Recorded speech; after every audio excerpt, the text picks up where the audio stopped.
Hi there. In this lecture we see Mikhail Tal playing against Bent Larsen, who is one of the strongest players in the Western world apart from Fischer around this time. So this is 1957 Reykjavik, round 7 of the Reykjavik tournament.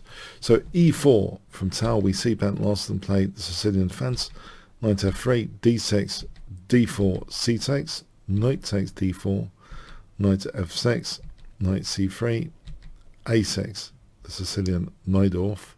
We see bishop g5, e6, f4, bishop d7, queen f3, knight c6, white castles queenside, knight takes d4, rook takes d4, bishop c6. We see bishop e2, bishop e7, rook hd1. It seems there's a logic to both players' moves here, a smooth logic.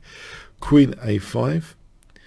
We see now an interesting, very interesting move, queen e3, which you might not really think of at first sight. It does mean that e5 is possible, because the queen's like putting the brakes on e5.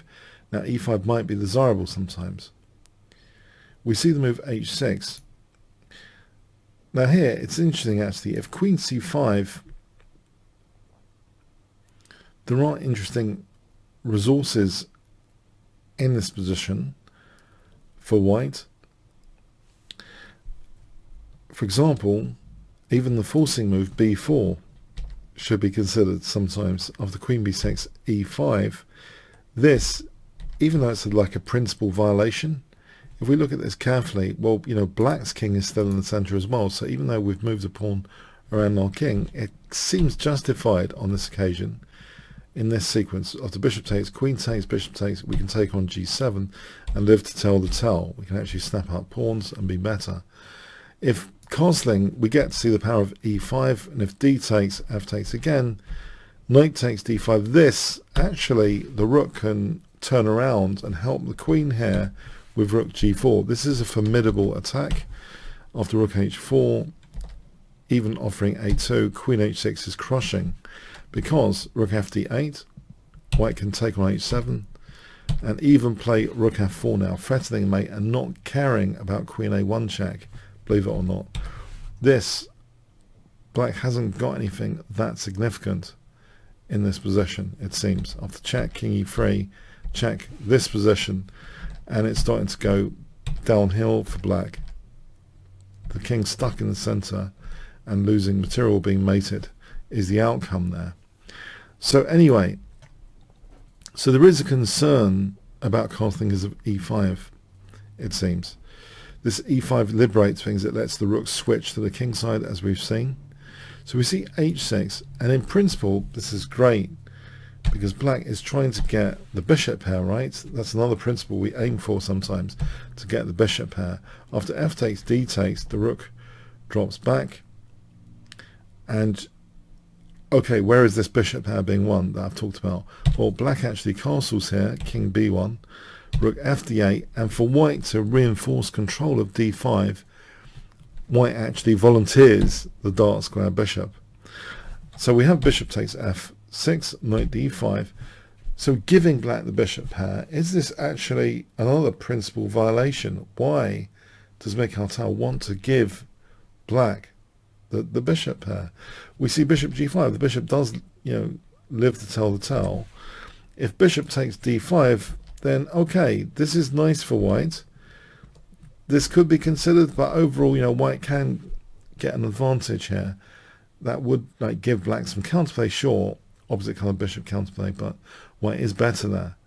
So anyway, we see bishop g5, queen f3, rook ac8, and black should be treading carefully here. There is an issue which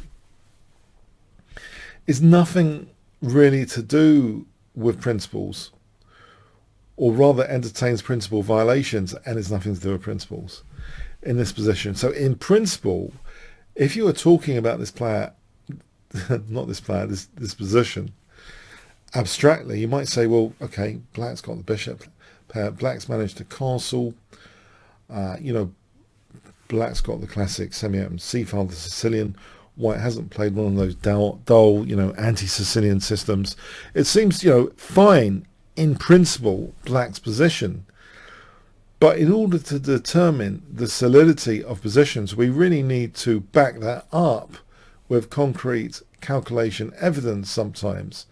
And in human terms, the easiest concrete evidence to get is based on forcing moves. So the awareness of forcing moves at any point in a game position is kind of important to make sure you're not falling for something horrible. Now, instead of rook ac8, queen c5, for example, is interesting. Rook c3, hitting c5, then queen a7. And yeah, I know this looks weird, but if queen d6, there's knight b6 here, that's possible. Because the queen is holding d1, helping the bishop hold d1. There's no back row issue, so white wins material. But anyway, with the queen going to a7, that's fine. But in the game, rook ac8 was played. Now, for 500 points, is there anything not particularly solid about Black's position here, which, has nothing really to do with general principles in a way? Except the principle that you should always be checking for forcing moves and forcing sequences, just in case you're forced into a lost position. Apart from that principle, so for 500 points, can you see what you can do here, which is actually quite absolutely winning?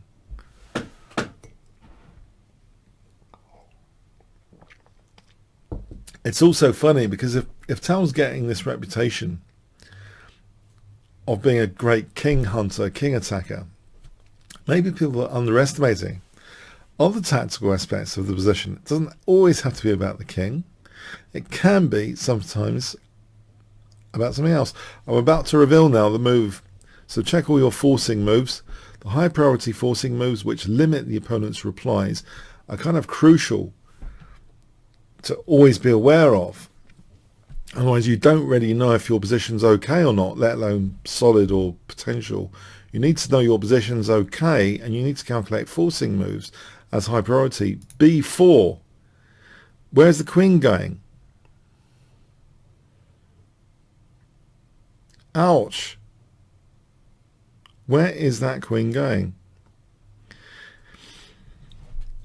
If the queen goes to b5, what can we play here?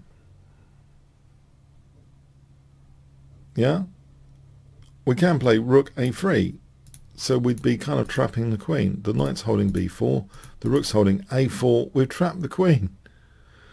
So Black actually played queen a4. But what do we play here for 200 points?